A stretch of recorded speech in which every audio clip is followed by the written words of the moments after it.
Welcome to ज्ञान geography. और आज के इस वीडियो में आप लोगों को जैसे कि थंबनेल को देख पा रहे होंगे, आज हम लोग कॉन्टिनेंटल करंट थ्योरी, पीछे क्लास में हम लोगों ने किया था कॉन्टिनेंटल ड्रिफ्ट थ्योरी यानी कि महाद्वीपीय विस्थापन सिद्धांत। लेकिन आज हम लोग जो करेंगे कॉन्टिनेंटल कन्वेक्शनल करंट थ्योरी होता है। ठीक है, यहाँ पे संवहन धारा सिद्धांत है ना।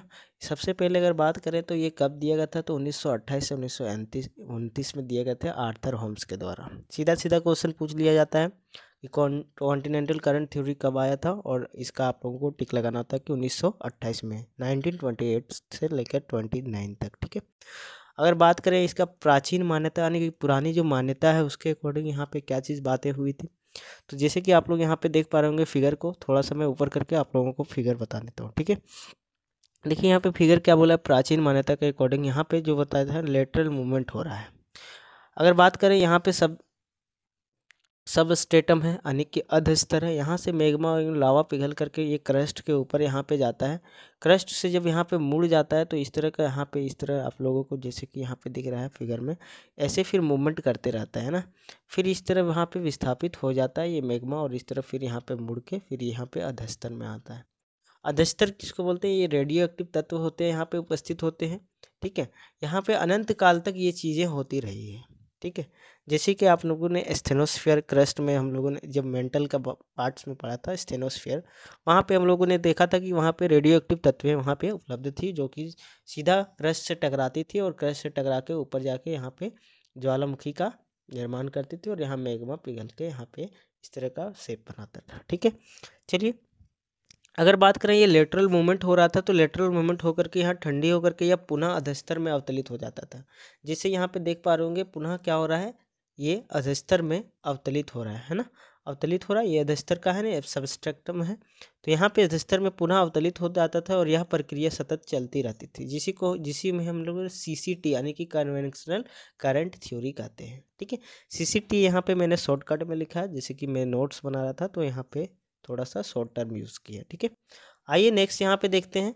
ये जो है अनंत काल तक यहाँ पे हीट जो है रिलीज होते रहता था और यहाँ पे ऊष्मा मुक्त होती रहती थी। ठीक है, तो ये प्रक्रिया चलती रहती थी। लेकिन मॉडर्न थ्योरी यहाँ पे क्या बताता है दोस्तों, तो सबसे पहले मॉडर्न थ्योरी को भी देख लेते हैं साथ ही साथ। मॉडर्न थ्योरी यहाँ पे देख पा रहे होंगे जैसे कि बताया गया है, मॉडर्न थ्योरी यानी कि CCT लिख दिया है तो आप लोगों को समझ आना है कि कन्वेक्शनल करंट थ्योरी है ना। इसको संपूर्ण यहाँ पे मेंटल में व्याप्त है। मॉडर्न थ्योरी का मानना था कि वहाँ पे तो सिर्फ ये माना था स्टेनोस्फीयर के कुछ ही पार्ट में, जिसको हम लोगों ने अलग नाम से जाना, लेकिन यहाँ पे संपूर्ण मेंटल में व्याप्त है। ठीक है, संपूर्ण मेंटल में क्या होता था, दो संवहनीय धाराएं अलग अलग हो रही है। अगर बात करें यहाँ पे, तो यहाँ पे देखो ये तो क्रस्ट का पार्ट था हम लोगों का, है ना, क्रस्ट था, भूपर पट्टी था। इसके जस्ट नीचे वाला पार्ट जो हम लोगों का ऐसा बनता था, ये मेंटल का था, है ना। ये पूरा मेंटल में यहाँ पे हम लोगों का यहाँ पे पार्ट्स, तो यहाँ पे चीज़ें आप लोगों ने देखा था, ये क्रस्ट का पार्ट है। तो क्रस्ट में यहाँ पे आप लोगों को जैसे कि बताया कि दो संवहनीय धारा है, एक तो यहाँ पे ऐसे चलता है दो ठो, और साथ ही साथ इसके साथ में एक और चलता है, और एक इधर इधर मुड़ जाता है और दूसरा जो है सो हम लोगों का इधर मुड़ जाता है। तो यहाँ पे दो संवहनीय धाराएं अलग होता है, और ये तनाव बल के कारण फिर कुछ दिनों में ये जब प्रक्रिया लगातार चलते रहता है तो ये तनाव बल इधर काम करता है और ये इधर हो जाता है, तो बीच में यहाँ पे गैप जो हो जाएगा। फिर यहाँ पे इसी तरह का देख रहे हो, ये जो पार्ट है हम लोगों का क्रस्ट का एरिया। ठीक है, क्रस्ट में ये मेंटल का, यहाँ पे दो संवहनीय धाराएं एक दूसरे की ओर आती है। अब यहाँ पे एक दूसरे की ओर आ रहा है, तो दो ऑप्शन यहाँ पे बन जाता है, एक अलग अलग क्षेत्रों में जा रहा है और एक तो इसी के पास में आ रहा है। तो जैसे कि यहाँ पे संवहनीय धारा जा रहा है और यहाँ पे साथ में आके मिल जाता है। फिर ये वाला दूसरा संवहनीय धारा इधर जा रहा है, ये वापस से आ रहा है और इस तरह आपस से एक दोनों साथ में इधर पैरेलल मिल जाता है ना। ये संपीड़नात्मक बल यहाँ पे उत्पन्न करता है। और जब अलग होता है कोई भी चीज़ें, एक बार मैं दूसरा पेन से लेके बता देता हूँ, कोई भी चीज़ें इधर से इधर जब खिंचाव हो रहा है बीच में, तो खिंचाव जब होता है तो यहाँ पे तनाव बल मुक्त होता है ना। और जब यहाँ पे एक ही ओर जा रहा है, प्रेशर लग रहा है, एक ही साथ में यहाँ पे दब रहा है, तो यानी कि संपीड़नात्मक बल का उत्पन्न करता है। ठीक है, ये चीज़ें थी और ये सीधा सीधा प्रैक्टिकल था, और मॉडर्न थ्योरी ये बताता है। चीज़ें आप लोगों को यहाँ तक समझ में आई। अब आगे देखते हैं नेक्स्ट क्या चीज़ था। नेक्स्ट में यहाँ पे देखिए, जिस तरह भी यहाँ पे दो बल उत्पन्न हुआ मॉडर्न थ्योरी में, एक तनाव बल और एक तो संपीड़नात्मक बल।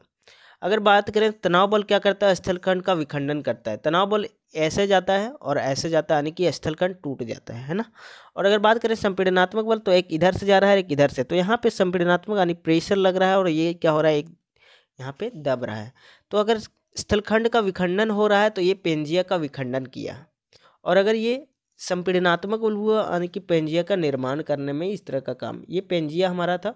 और पेंजिया जब इस तरह का जो था बीच में टूट गया, यानी कि ये वाला पार्ट का निर्माण किया, इधर थोड़ा सा इधर थोड़ा सा, या फिर इस तरह हम लोग देखते हैं ज़्यादातर। मान लो ये पृथ्वी है और यहाँ ऊपर का पार्ट में ये चला गया और ये उधर आ गया, ये विषुवत रेखा हम लोगों का हो जाता है। तो ऊपर का पार्ट को हम लोग क्या चीज़ बोलते हैं, आप लोगों को पता है। और ये पृथ्वी में इस तरह का जो गोला वाला पार्ट होता है इसको पेंजिया बोला था। इधर का हमारा अंगारा लैंड और इधर गोंडवाना लैंड, ये पाँच आप लोगों ने जाना था। ये गोंडवाना लैंड का एरिया हो जाता है, ये अंगारा लैंड। तो आप लोगों ने इसको तो देखा ही था प्रीवियस क्लास में, और ये नहीं देखे तो एक बार जरूर से जाके देख लेंगे और रिवीजन कर लेंगे, ठीक है। आइए यहाँ पे एक तो छोटा सा कॉन्सेप्ट समझ लेते हैं। यहाँ पे क्या चीज़ें हैं, तो सागर नितल प्रसरण है ना, एस सी फ्लूइड डेप्थ, यानी कि ये चीज़ें आप लोगों को यहाँ पे देखना है। SFD मतलब लिख दूंगा, तो यहाँ पे सागर नितल प्रसरण। हिंदी मीडियम में हो तो हिंदी चीज़ें याद रखना, बट शॉर्ट टर्म में इंग्लिशों को भी याद रखना है, ठीक है। अगर बात करें ये सागर नितल प्रसरण कब दिया गया था, तो 1960 से लेकर के 61 तक दिया गया। कौन से वैज्ञानिक ने, हैरी हेस महोदय द्वारा, ठीक है। इसमें एक बुक का नाम जो आता है, ये बुक को आप लोग जरूर से याद रखेंगे, ऐसे इन ज्योग्राफी। क्या चीज़ आता है बुक का नाम, ऐसे इन ज्योग्राफी, है ना। ज्योग्राफी पर एक निबंध है, ये जो है हैरी हेस महोदय लिखते हैं 1900, अगर बात करें कब का, 1960 से लेके 61 तक। यहाँ पे मैं कुछ फिगर के माध्यम से आप लोगों को मैं बताना चाहूँगा, जैसे यहाँ पे देख सकते हो। मान लो ये जो है ये पिक्चर है, ये एक हैरी हेस महोदय है, ठीक है। हैरी हेस महोदय यहाँ पे आते हैं और बताते हैं कि ये वाला पार्ट क्या है, सागर है। इसको हम लोग सी मान लेते हैं, ठीक है, ये सी है। तो सागर नितल की चट्टाने का अध्ययन यहाँ पे करते हैं, और पूरा चुंबकत्व का अध्ययन यहाँ पे करने को मिलता है, ठीक है। और बात रह गया है और भी चीज़ें, तो यहाँ पे देखिए सारा कुछ यहाँ पे लिखा है मैंने। मैपिंग का ये भी बात बताते हैं, फैक्ट भी बताते हैं, है ना। मैपिंग बताते हैं, फिर फैक्ट बताते हैं। मध्य महासागरीय कटक के सहारे मैग्मा का उद्गार हुआ, ये सब भी बातें बताते हैं। और क्या बताते हैं, कटक के मध्य भाग से समान दूरी पर स्थित चट्टाने की आयु समान होती है, ये भी बात इन्होंने बताया, ठीक है ना। ये फैक्ट में आ जाता है। और कुछ फैक्ट और है, जैसे कटक के पास में जो है नवीन चट्टानें एवं उससे दूर जो है पुरानी चट्टानें प्राप्त है। अगर कटक के कोई पास में है तो वहाँ पे नया चट्टान है, और अगर उससे दूर में है तो वो पुरानी चट्टान है। कटक आप लोग समझ रहे हो ना, तो ठीक है, वेरी गुड।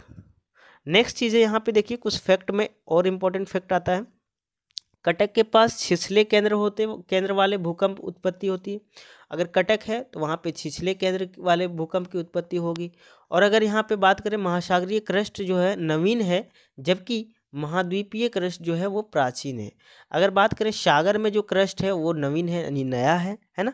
और अगर बात करें महाद्वीप जिसमें हम लोग रहते हैं, तो वो वाला क्रस्ट जो है वो पुरानी है। सही बात है। तो ये फैक्ट एकदम से सही हम लोगों को लगता भी है कि जहाँ पे हम लोग धरती पे रह रहे हैं वो एक नया क्रस्ट है, और जहाँ पे सागर में क्या होता है, कई दिन बाद वहाँ पे किसी कारण आंतरिक यहाँ पे एंडोजेनेटिक फोर्स के कारण वहाँ पे वो चीज़ें जो है बदलती रहती है, नवीन होती रहती है, ठीक है। आइए कुछ और फैक्ट दिया गया है तो उसको भी जान लेते हैं। समझिए यहाँ पे कुछ फैक्ट जो काफ़ी इंपॉर्टेंट हो जाता है आप लोगों के लिए। सबसे पहले मैं क्या करता हूँ, ये पिक्चर जो है थोड़ा सा ड्राइंग यहाँ पे लो लग रहा है, तो मैं एक बार इसको ड्रॉ कर लेता हूँ थोड़े से। ये वाला पार्ट को आप लोग ध्यान से देखिएगा, ठीक है। ये कॉन्टिनेंटल पार्ट्स हैं, आप लोगों को समझना ये कॉन्टिनेंटल पार्ट है। और यहाँ से आप लोग देख पा रहे होंगे कि ये वाला एरिया क्या चीज़ है। इधर से हम लोग मानते हैं ये पठारनुमा स्थलाकृति है, यानी कि कटक है, ठीक है। जब दो कॉन्टिनेंटल के बीच में महासागर होता है तो कटक बोलते हैं। ये चीज़ें आप लोगों को पता होनी चाहिए और पता होगा शायद से भी। चलिए अब यहाँ पे देखते हैं, दूसरे पेन से मैं लिखता हूँ। ये वाला कॉन्टिनेंटल एरिया है, क्रस्ट है, यानी कॉन्टिनेंटल का क्रस्ट, यानी कि जिसको हम लोग बोलते हैं भूपर पट्टी। और ये भी कॉन्टिनेंटल का भूपर पट्टी है, यानी कि भूपर पट्टी में लिख देता हूँ तो आप लोग समझ जाओगे, ठीक है। भूपर पट्टी, ठीक है। ये वाला भूपर पट्टी है, ये वही भूपर पट्टी है। यहाँ पे देखिए ये क्या है, पठारनुमा स्थलाकृति है, ठीक है। यहाँ पे जो ये वाला पार्ट दिख रहा है ना, इधर से मैग्मा यहाँ पे जा रही है, ठीक है। मैग्मा यहाँ से ऊपर जा रही है, और यहाँ पे ये पुरानी है क्योंकि ये भूपरपट्टी वाला पार्ट है, तो यहाँ पे पुरानी वाला क्षेत्र है। यहाँ पे मैग्मा का उद्गार हुआ इधर से भी उद्गार हुआ, इधर से भी उद्गार हुआ।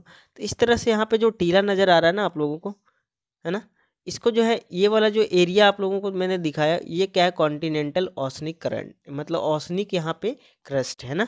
ये ओशनिक क्रस्ट आने की ये जो है सागरीय भूप्रपट्टी है, ठीक है।